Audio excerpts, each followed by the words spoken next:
My wife told me she was spending the weekend with her college friend. I told her to enjoy it. Then I called Richie. The thing about being married to someone for 8 years is you learn their tells. Vera had been touching her neck when she lied since we were dating, running her fingers along that little scar from when she fell off her bike as a kid. She'd been doing it a lot lately. Weekend trip with Marnie, she'd said that Friday morning, not meeting my eyes as she packed her overnight bag. Touch, touch, touch at that scar. You know how she gets when she's stressed about work. I knew how Marnie got, all right. I also knew Marnie had been posting Instagram stories from her sister's baby shower in Portland all weekend. Funny how Vera didn't mention that part. Before we dive deeper into this story, I have one small request. Please subscribe, drop a like, comment, and hit that hype button to boost this channel so more people can discover these incredible Reddit stories. I'm Warren McQuaid, and I fix computers for a living at the local community college. Not exactly exciting, but it pays the bills in our little Maine town, and it taught me a few useful skills, like how to track a phone without the owner knowing. Richie Geller used to be a cop before he started drinking too much and decided private investigation was more his speed. He owed me a favor from when I'd recovered his laptop files after his ex-wife tried to delete his business records. Good thing, too, because what I was about to ask him wasn't exactly legal. You want me to follow your wife? Richie's voice was gravelly over the phone, like he'd been smoking since birth. Just for tonight. I need to know where she's really going. Warren, you sure about this? Sometimes it's better not to know. I watched through our kitchen window as Vera loaded her car, checking her reflection in the side mirror twice. She was wearing the red dress I'd bought her for our anniversary last year, the one she claimed was too fancy for anywhere in our small town. I'm sure. That night, I sat in my basement workshop, pretending to organize my tools while my phone buzzed with updates from Richie. First, photos of Vera's Honda pulling into the parking lot of Marcello's, the fancy Italian place by the harbor. Then, 20 minutes later, a picture that made my stomach drop. Vera, radiant in that red dress, clinking wine glasses with Derek Lansing. I remembered Derek from college, Vera's ex-boyfriend before me, the guy who dumped her senior year because he wasn't ready for commitment. He'd been working in regional sales somewhere, driving through Maine for business. Apparently, he'd found time to reconnect with old friends. The next photo showed them leaving the restaurant together, Vera's hand on Derek's arm as he guided her toward a sleek BMW parked under a streetlight. My hands were shaking as I scrolled through the images Richie sent. Vera getting into Derek's car. The BMW pulling into the parking lot of the Riverside Inn. Vera and Derek walking into the lobby together, his hand on the small of her back.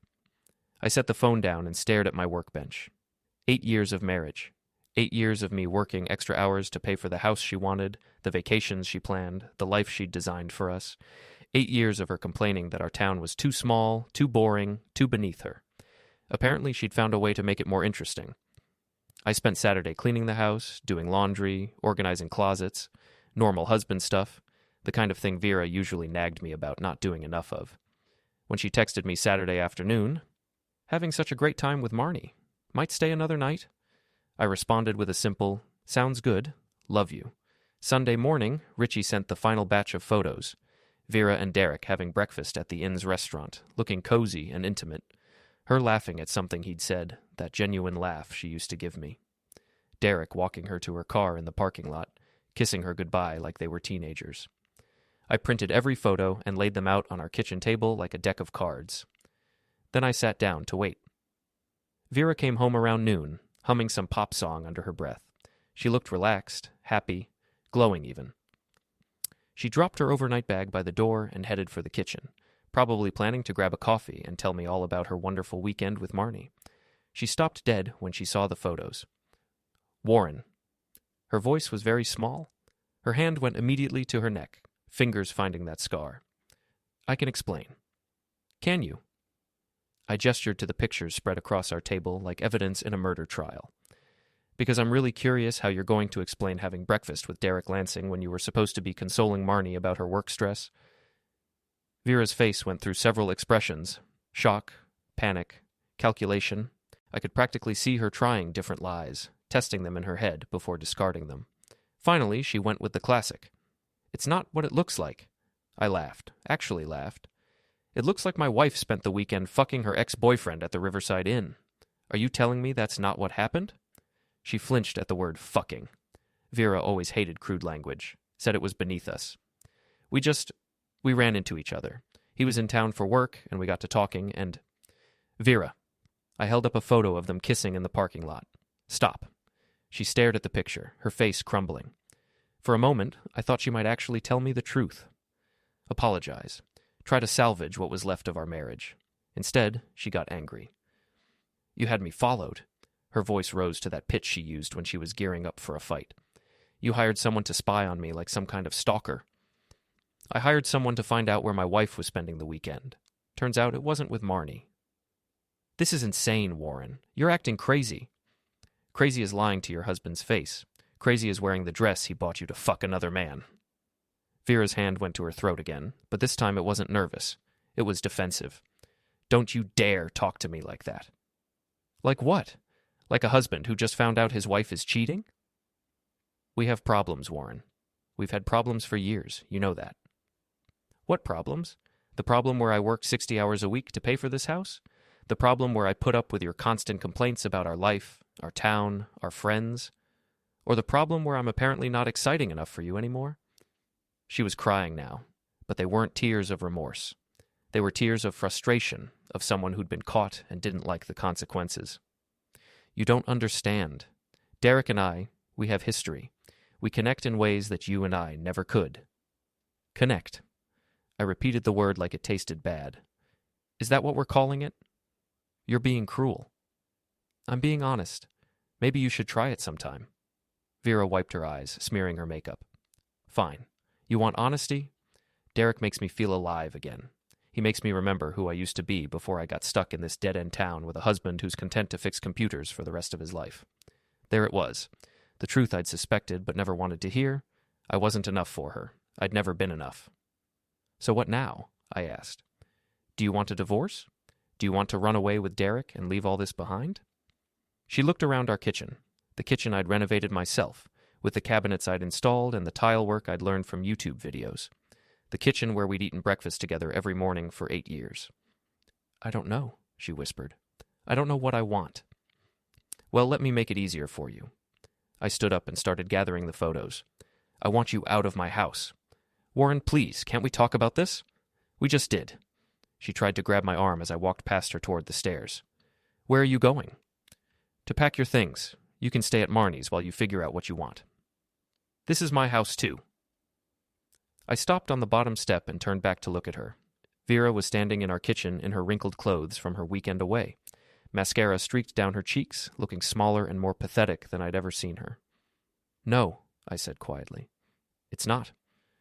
I spent the next hour packing Vera's clothes into suitcases while she sat on our bed, alternating between crying and trying to convince me to forgive her.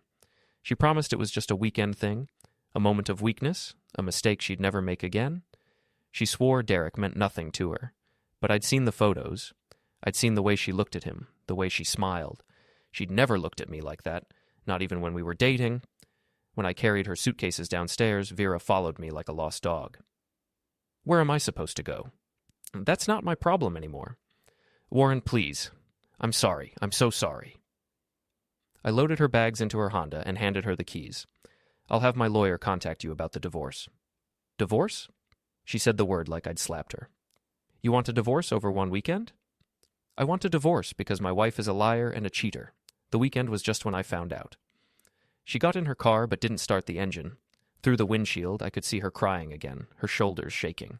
Part of me, a small, stupid part, wanted to go to her, to hold her and tell her we could work it out.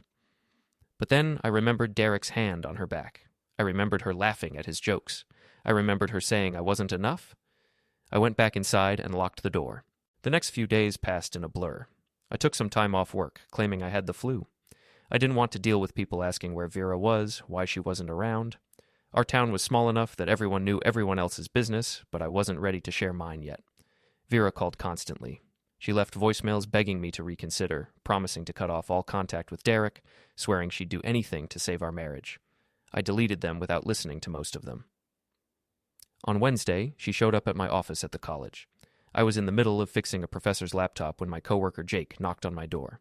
Hey, Warren, your wife's here. She seems pretty upset. I found Vera in the hallway outside the IT department, pacing back and forth like a caged animal.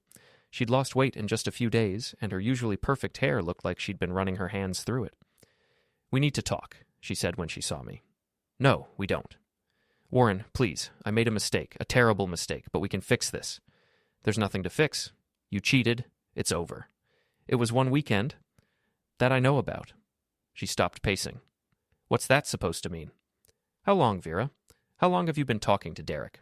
How long have you been planning this? I haven't been planning anything. He reached out to me on Facebook a few months ago, and we started talking, and... A few months? I nodded. So this wasn't a spur-of-the-moment thing. This was an affair. It wasn't an affair. We were just friends. Friends don't spend the night at hotels together. Students were starting to stare as they walked past us in the hallway. Vera noticed and lowered her voice. Can we please go somewhere private to discuss this? There's nothing to discuss. I've already filed for divorce. Her face went white.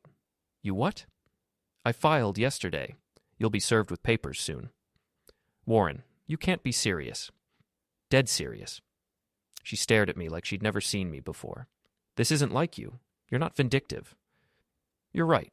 The old Warren wasn't vindictive, but the old Warren also trusted his wife. I turned to walk back to my office, but Vera grabbed my arm. What about everything we built together? Our life, our home, our plans for the future? You threw all of that away when you decided Derek was more important. He's not more important. Then why did you choose him over me? Vera opened her mouth to answer, then closed it again. Because we both knew the truth. She had chosen Derek. Maybe not permanently, maybe not consciously, but she'd chosen him for that weekend. And given the chance, she'd probably choose him again. I need time to think, she said finally. Take all the time you want. Just don't take it in my house. I walked away, leaving her standing in the hallway. Through the glass door of my office, I watched her leave, her shoulders slumped in defeat. Jake appeared in my doorway a few minutes later. Everything okay, man? Vera and I are getting divorced. Shit. I'm sorry. Don't be. It's for the best. Jake was quiet for a moment, then said, For what it's worth, I never thought she was good enough for you. I looked up at him in surprise. Jake had always been friendly with Vera, had always included her in conversations when we went out for drinks with the guys from work. Really? Really. She always seemed like she thought she was too good for this place, too good for us. She told me Derek makes her feel alive again. Derek. Her ex from college. The guy she spent the weekend with. Jake's face darkened. Derek Lansing? You know him? Tall guy, drives a BMW, thinks he's God's gift to women? That's him. Yeah, I know him. He comes through town every few months for work. Always hits on the bartenders at Murphy's, brags about his sales numbers, tips like shit. Jake shook his head. Vera really knows how to pick them. What do you mean? Nothing, man. Just, you're better off without both of them. That weekend, I decided to go to Murphy's for a drink. I needed to get out of the house, and I figured it was time to start showing my face around town again. People were going to find out about the divorce eventually. Might as well get it over with. Murphy's was crowded for a Saturday night, filled with the usual mix of college kids, townies, and weekend tourists. I found an empty stool at the bar and ordered a beer from Tommy, the bartender who'd been working there since I was in high school. Haven't seen you in a while, Warren, Tommy said as he slid the bottle across the bar.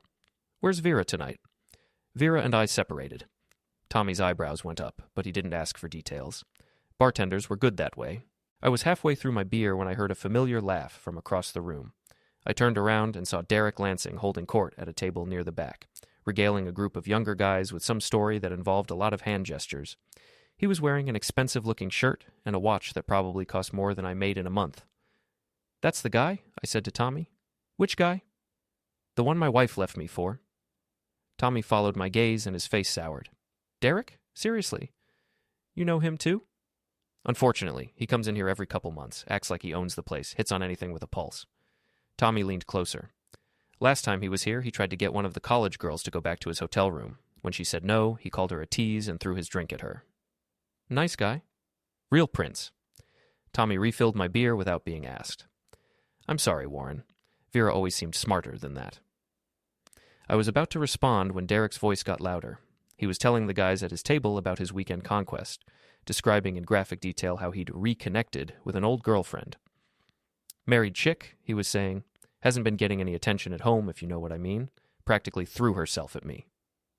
My hands tightened around my beer bottle. Best part is, her husband has no idea. Poor bastard probably thinks she was visiting her girlfriend. Derek laughed, and the guys at his table laughed with him. I stood up. "Warren," Tommy said quietly, "don't." But I was already walking toward Derek's table. The conversation died as I approached, and Derek looked up at me with mild curiosity. "Can I help you?" he asked. "You're Derek Lansing." "That's right. Do I know you?" "I'm Warren McQuaid, Vera's husband." Derek's face went through the same series of expressions Vera's had when she saw the photos: shock, panic, calculation. But Derek recovered faster. "Warren!" He stood up and extended his hand like we were old friends meeting at a high school reunion. "Great to finally meet you, man. Vera's told me so much about you." I didn't take his hand. "I'll bet she has." The guys at Derek's table were looking back and forth between us like they were watching a tennis match. The rest of the bar had gone quiet, sensing drama. "Look," Derek said, lowering his voice, "if this is about last weekend, I think there might be some misunderstanding." "No misunderstanding. I have photos." Derek's fake smile faltered. "Photos?" "Of you and my wife at Marcello's. Of you and my wife at the Riverside Inn. Of you kissing my wife goodbye in the parking lot."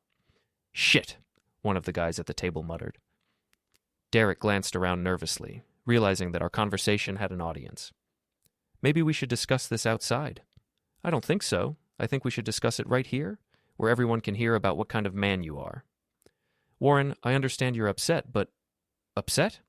I laughed, and it didn't sound like a pleasant sound. "I'm not upset, Derek. I'm curious.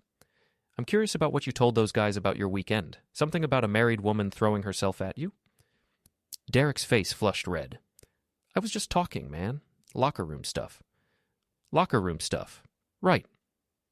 I looked around at the faces watching us. "See, Derek here likes to brag about sleeping with other men's wives. He thinks it's funny that the husband doesn't know. That's not what I said." "It's exactly what you said. I heard you." Derek took a step toward me, trying to use his height advantage to intimidate me. He was about 3 inches taller and probably 30 pounds heavier. "You need to back off," he said. "Or what? You'll steal my wife? Too late." "Warren," Tommy's voice came from behind the bar. "Everything okay over there?" "Everything's fine, Tommy. Derek and I are just getting acquainted." Derek looked around the bar, realizing that everyone was staring at us. His weekend conquest story had just blown up in his face, and now the whole town would know he was the kind of guy who bragged about sleeping with married women.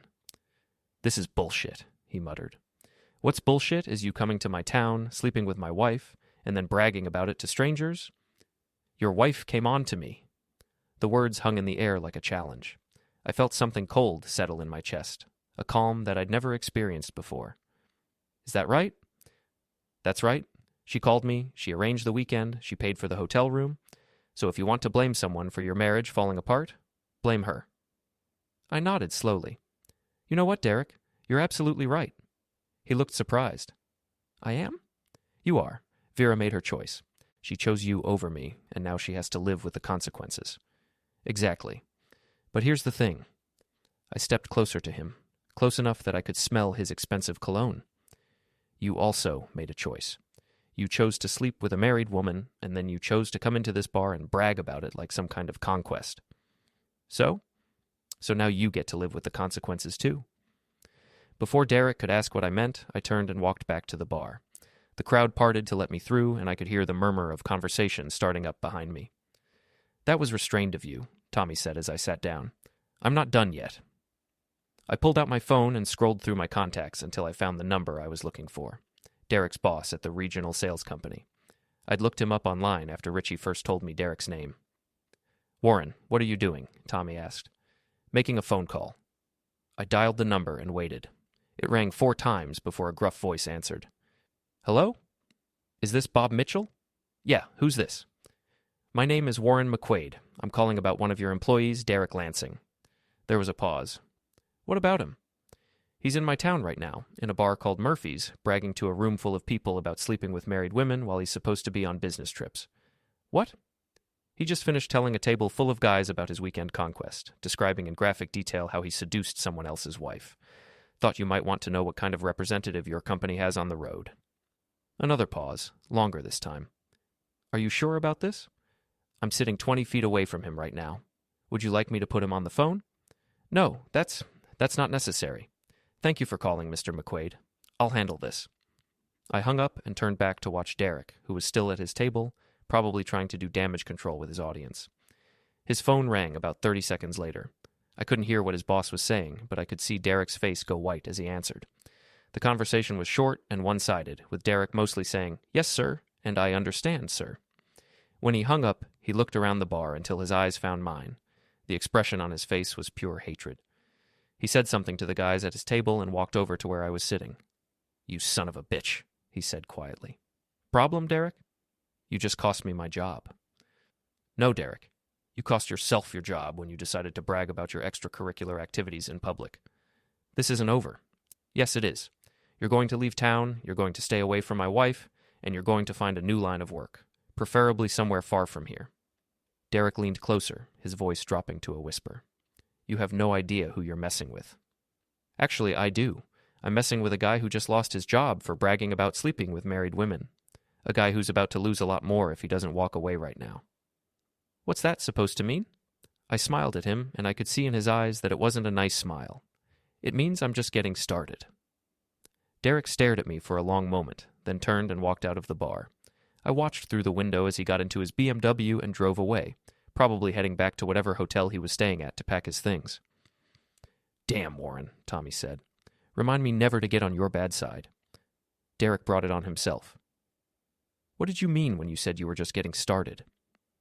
I finished my beer and left a 20 on the bar. Guess we'll find out. Over the next few days, I put my IT skills to good use. It's amazing what you can find out about someone with just a little bit of research and the right online tools. Derek Lansing, it turned out, had quite a digital footprint. Social media profiles, dating app accounts, even a few business networking sites where he'd posted his resume and contact information. He also had a wife. Her name was Jennifer, and she lived in Connecticut with their 2 young daughters. According to her Facebook page, she was a stay-at-home mom who spent her time posting pictures of school plays and soccer games. She seemed nice, normal, the kind of person who didn't deserve to be married to someone like Derek. I spent a long time staring at her profile, wondering if I should reach out to her. It felt like crossing a line, involving an innocent person in my revenge against her husband. But then I remembered Derek in the bar, bragging about his conquest. I remembered him calling Vera a married woman who threw herself at him. I remembered the look on his face when he told me it wasn't over. I created a fake email account and sent Jennifer a message. "Dear Mrs. Lansing," I wrote, "I'm sorry to be the bearer of bad news, but I thought you should know that your husband has been having affairs while traveling for work. I have photos and other evidence if you're interested. A concerned friend." I attached one of the photos Richie had taken of Derek and Vera kissing in the hotel parking lot, making sure to crop out Vera's face. Let Derek explain to his wife who the mystery woman was. I sent the email and closed my laptop, feeling strangely empty. The old Warren would never have done something like that. The old Warren would have taken the high road, filed for divorce quietly, and tried to move on with his life. But the old Warren's wife hadn't betrayed him, with a man who bragged about it in bars. 2 days later, I got a response from Jennifer. "Thank you for reaching out," she wrote. "I suspected something was going on. Derek has been distant lately, and there have been charges on our credit card that he couldn't explain. Would it be possible to see the other evidence you mentioned?" I sent her everything. Photos, Derek's bragging session at Murphy's, even a recording I'd made of him telling his table about his weekend conquest. I'd gone back to the bar with my phone's voice recorder app running, just in case I needed it later. Jennifer's next email was shorter. "Thank you. I've contacted a lawyer." That same day, Vera called me. "Warren, we need to talk."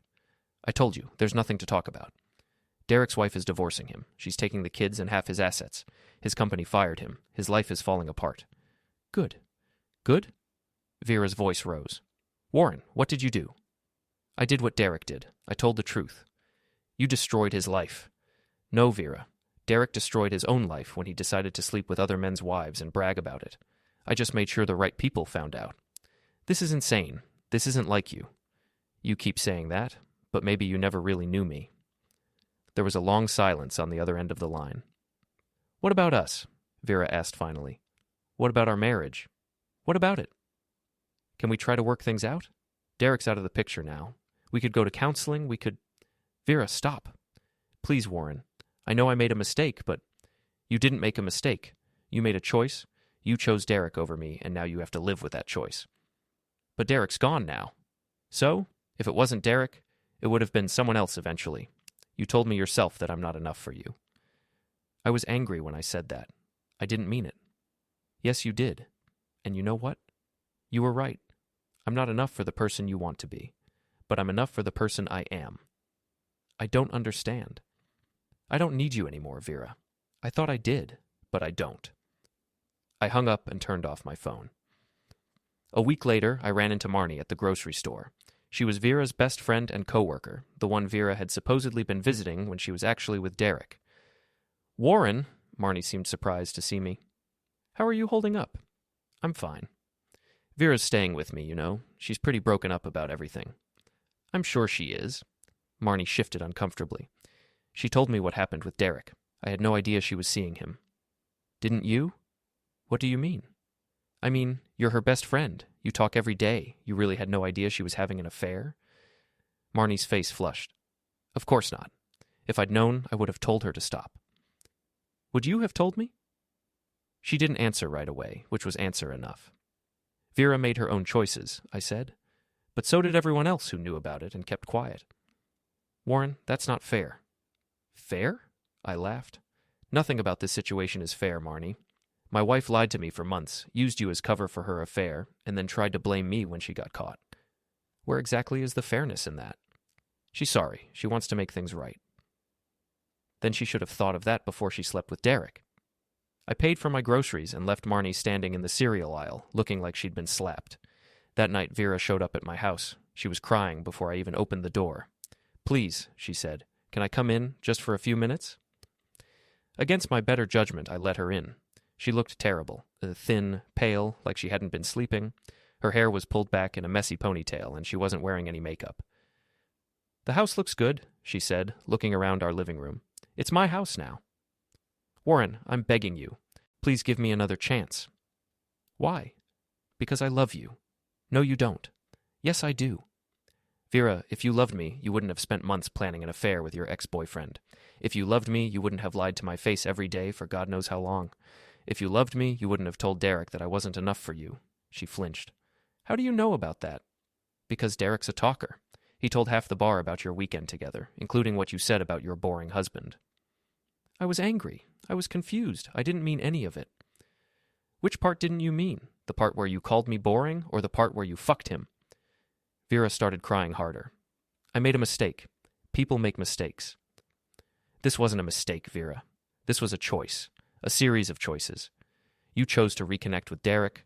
You chose to lie to me about where you were going. You chose to spend the weekend with him. You chose to sleep with him. You chose to come home and lie to my face about it. I know, but... And when I confronted you with evidence, you didn't apologize. You didn't beg for forgiveness. You got angry at me for finding out. That's not true.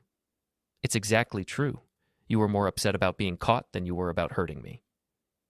Vera sank onto our couch, my couch, and buried her face in her hands. What do you want me to do? She asked. How can I make this right? You can't. There has to be something. I sat down across from her, studying her face. She looked genuinely broken, genuinely sorry. But I'd seen her act before. I'd seen her lie to my face with tears in her eyes. Do you want to know what the worst part is? I asked. She looked up at me hopefully, like I was about to offer her a path to redemption. The worst part is that I don't miss you. Her face crumpled. I thought I would, I continued. I thought I'd be lonely, or sad, or angry. But mostly I just feel relieved. Relieved? Relieved that I don't have to pretend anymore. Relieved that I don't have to listen to you complain about our life, our town, our friends. Relieved that I don't have to wonder why you're never happy, no matter what I do. Warren? I spent 8 years trying to be enough for you, Vera. 8 years trying to make you happy, trying to give you the life you wanted. And it was never enough. I was never enough. That's not true. It is true, and you know what? I'm okay with that. Because I finally realized that the problem isn't that I'm not enough. The problem is that you're never satisfied. Vera stared at me like I'd grown a second head. Derek was exciting because he was new, because he was forbidden.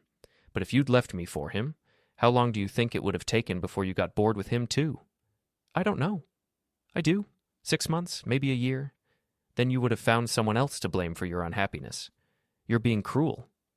I'm being honest. Maybe for the first time in our marriage. Vera stood up, wiping her eyes. So that's it? 8 years of marriage, and you're just throwing it all away. I'm not throwing anything away. You already did that.